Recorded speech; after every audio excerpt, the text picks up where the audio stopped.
Daniel and his Sherpa were sliding helplessly down the icy slope with no way to stop, disappearing into the icy void. But as tragic as this story is, it doesn't even make the list of the top 5 worst ways to die on Everest. Viewer discretion is advised. 5. Avalanches. Avalanches are one of the most feared dangers for climbers on Everest, and nowhere are they more lethal than the infamous Khumbu Icefall. Situated just above Everest Base Camp, this shifting glacier is home to towering ice seracs that can collapse at any moment, triggering massive avalanches that sweep everything in their path. Unlike snow avalanches, an icefall is a cascade of ice blocks breaking loose and tumbling down the mountain at terrifying speeds. Once it starts, there's little chance to escape, leaving climbers with only seconds to react before they are either buried alive or crushed by tons of ice. In 2014, a devastating icefall claimed the lives of 13 Sherpas in the Khumbu Icefall. A serac, a massive tower of ice, suddenly collapsed, releasing an avalanche that roared down the mountain without warning. The Sherpas who were ferrying supplies for the climbing teams had no chance to avoid the catastrophe. Some were killed instantly by the impact of the ice, while others were buried beneath the snow and ice, their bodies lost to the glacier's relentless movement. A climber caught in one might be swept away, pummeled by ice, or buried in a deep crevasse. Rescue is often impossible in these conditions. Survival depends on having an air pocket, and even then, the chances are slim. Within the first 15 minutes of being buried, about 93% of victims are still alive. However, the probability of survival drops rapidly after this point. After 35 minutes, only about 30 to 37% survive, and with each passing minute, the chance of being pulled from the snow alive diminishes. For those trapped beneath tons of snow and ice, hypothermia, suffocation, and trauma from the impact make survival unlikely. Most sources suggest that a climber completely buried by an avalanche on Everest has, on average, about 18 minutes to live. Over 50 climbers, the majority of them Sherpas, have died in the Khumbu Icefall since expeditions to Everest began. It's a place of constant danger, where even the most experienced climbers know they are at the mercy of the mountain. But as brutal as an avalanche is, frostbite offers an even slower, more torturous end. 4. Frostbite. On Everest, frostbite is one of the most agonizing ways to suffer and die. With temperatures plunging to minus 60 degrees Celsius, minus 76 degrees Fahrenheit near the summit, the body's extremities are the first to go. Frostbite occurs when the skin and underlying tissues freeze, often causing irreversible damage. For climbers, losing a finger or a toe to frostbite is common, but sometimes it's far more serious. Frostbite happens as the body tries to conserve heat, cutting off circulation to less vital areas like fingers, toes, and even the nose and ears. At first, frostbite feels like a numbing cold, but as the tissue freezes, it solidifies, turning black and necrotic. Blood stops flowing, and skin and muscles die slowly and painfully. Climbers may not even realize the damage until it's too late. One of the most infamous cases of frostbite on Everest was Japanese climber Nobukazu Kuriki, who lost 9 of his fingers to the mountain. In 2012, during an attempt on Everest's west edge, Kuriki encountered brutally cold winds. His fingers froze almost instantly, and he suffered from severe frostbite. Despite undergoing amputations, Kuriki returned to Everest in 2018 for his 8th attempt to summit the peak. This time, frostbite didn't claim just his fingers. It claimed his life. He was found in his tent at 7,400 meters, frozen and lifeless after battling exhaustion, extreme cold, and further frostbite. Frostbite doesn't just destroy the flesh. If a climber is unable to descend quickly enough, the necrotic tissue can cause infection, leading to gangrene or sepsis, which can result in death. Frostbite is not only excruciating, but often leads to slow and agonizing deaths, as climbers are forced to endure hours, even days, of pain while trapped at high altitudes. Over 200 climbers are believed to have suffered life-threatening frostbite injuries on Everest, with hundreds more enduring less severe damage. While frostbite is a slow, painful end, altitude sickness is even more treacherous, turning the brain against itself. 3. Altitude sickness. High-altitude cerebral edema, HACE, occurs when the lack of oxygen causes the brain to swell. The pressure inside the skull increases, leading to confusion, hallucinations, loss of coordination, and ultimately, death. HACE is the silent killer on Everest, often claiming victims who don't even realize they are in danger. David Sharp, a British climber, was one of the most famous victims of altitude sickness. In 2006, Sharp attempted to summit Everest alone, with only 2 bottles of oxygen.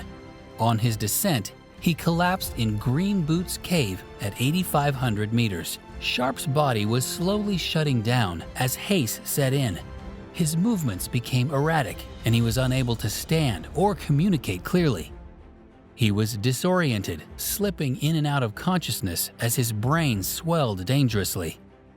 More than 40 climbers passed by Sharp that day, some believing he was already dead, others unable to help. His condition worsened over the next several hours until his body finally gave out.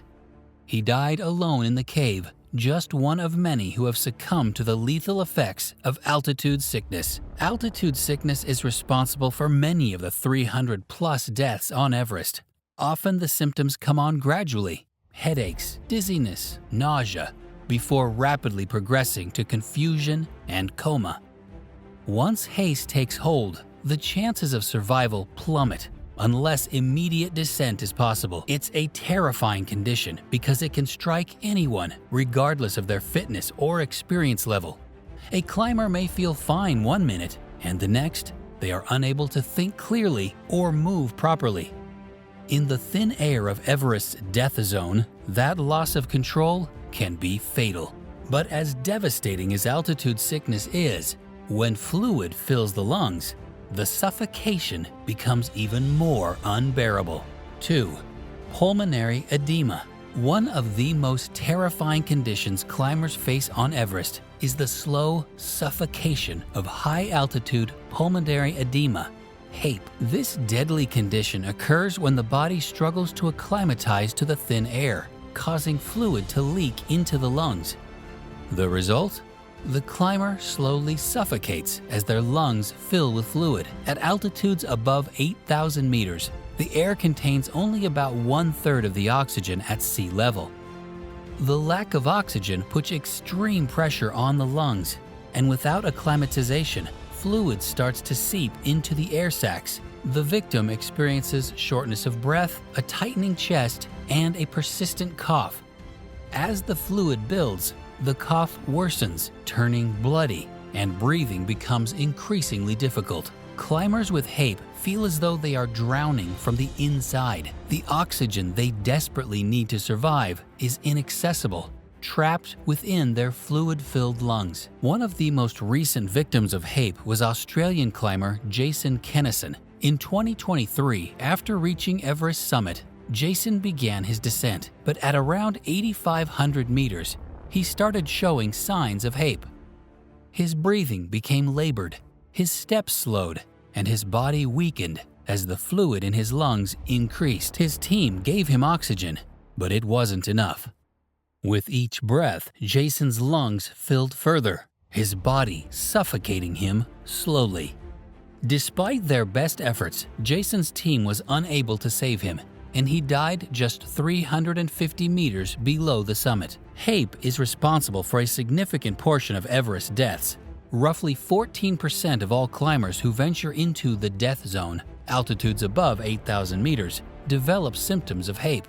Without immediate treatment, the condition is almost always fatal. The body's inability to absorb oxygen not only kills, but it does so in one of the most painful and prolonged manners. However, The most agonizing way to die on Everest is when the body simply runs out of energy and the mind begins to fade. When exhaustion and exposure take over. 1. Exhaustion and exposure.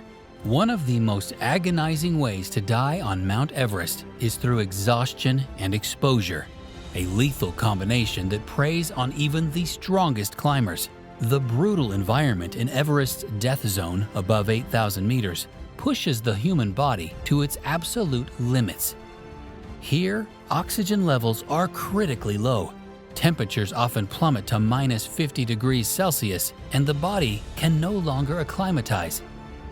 Time spent in this zone is a ticking clock, with every minute increasing the likelihood of death from sheer exhaustion. Exhaustion on Everest is not just physical, it's mental. The thin air, harsh winds, and biting cold make every movement feel like lifting 100 pounds. Climbers who summit often find themselves drained beyond comprehension, and it's the descent where most fatal mistakes occur. After reaching the top, they must navigate their way back down steep, icy ridges with their bodies and minds already on the verge of collapse. Simple tasks like clipping into a safety line become monumental challenges. Among the victims was Christopher Coolish, a 62-year-old climber who successfully reached the summit but collapsed from exhaustion and cardiac arrest on his way down. His body, ravaged by the thin air and freezing conditions, simply couldn't endure the strain any longer. The tragic story of Peter Kinloch underscores how exposure can rapidly turn a triumphant summit into a fatal ordeal. Kinloch had reached the top of Everest, but on the descent began to experience vision loss, a symptom of exposure and altitude stress. Disoriented and unable to navigate the treacherous path down, Kinloch stumbled as his condition worsened. His teammates spent 12 grueling hours trying to save him, administering oxygen and desperately attempting to guide him down. But as the hours passed, the freezing temperatures and lack of oxygen pushed his body to the brink. At 8,600 meters, his team was forced to make the devastating decision to leave him behind. He died alone in the death zone, knowing no rescue was coming. Pain is constant in these conditions. Hypothermia numbs the extremities, frostbite takes hold, and the mind drifts into confusion. For many, the final hours are a terrifying blur of exhaustion, cold, and isolation as their bodies shut down, leaving them stranded on the world's highest mountain. It is without a doubt the most agonizing way to die on Everest. These are the 5 worst ways to die on Everest. The allure of summiting Everest comes with a heavy price, and for many climbers, the ultimate victory is not reaching the top, but simply surviving the journey. If you enjoyed this deep dive into the darker side of Everest, make sure to subscribe. It helps us make more videos like these, and let us know in the comments. Would you climb Everest knowing all this?